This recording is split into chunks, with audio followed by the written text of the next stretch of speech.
क्या आपने कभी सोचा है, एक ऐसा फकीर जिसके पास ना कोई महल था, ना धन दौलत, फिर भी आज लाखों लोग उसके सामने सर झुकाते हैं। एक ऐसा संत जिसने कभी अपने लिए कुछ नहीं मांगा, लेकिन आज भी लोग उसके दरबार में अपनी परेशानियां लेकर आते हैं। वह नाम है शिरडी के साईं बाबा। साईं बाबा केवल एक संत नहीं थे, वह उन लोगों के लिए उम्मीद थे जो मुश्किलों में थे, उन लोगों के लिए सहारा थे जिन्हें कोई रास्ता दिखाई नहीं देता था। और शायद इसीलिए आज भी भक्त कहते हैं, सबका मालिक एक। साईं बाबा के जीवन की शुरुआत आज भी रहस्य से भरी है।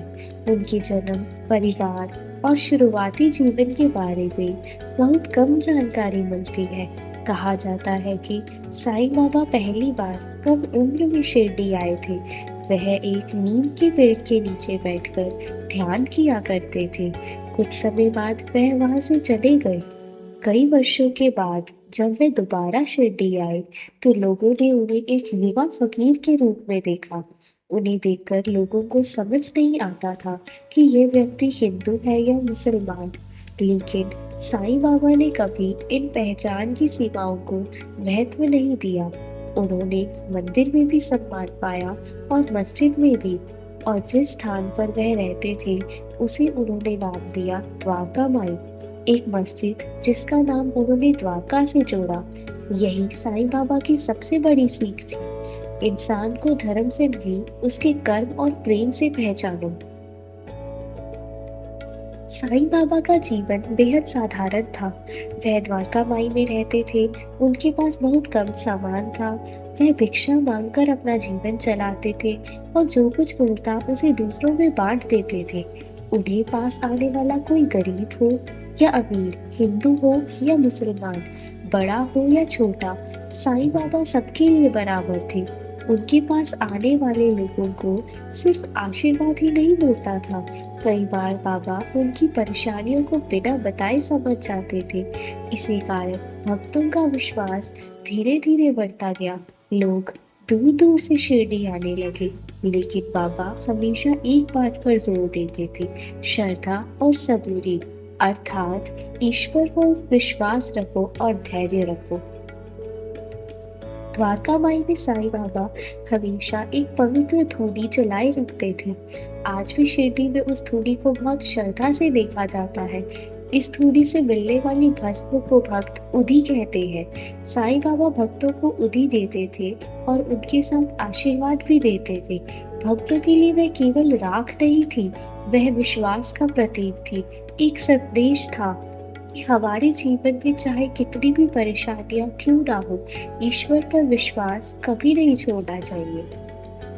अगर साईं बाबा के पूरे जीवन को कुछ शब्दों में समझना हो, तो शायद दो शब्द सबसे महत्वपूर्ण है, श्रद्धा और सबूरी। श्रद्धा यानी विश्वास, जो परिस्थितियां आपके खिलाफ हो तब भी विश्वास बनाए रखेगा। और सबूरी यानी धैर्य, क्योंकि हर चीज तुरंत नहीं मिलती। कभी कभी ईश्वर हमें वह देने में समय लगाता है जिसके लिए हम तैयार नहीं होते। साईं बाबा का संदेश था, विश्वास रखो और धैर्य रखो।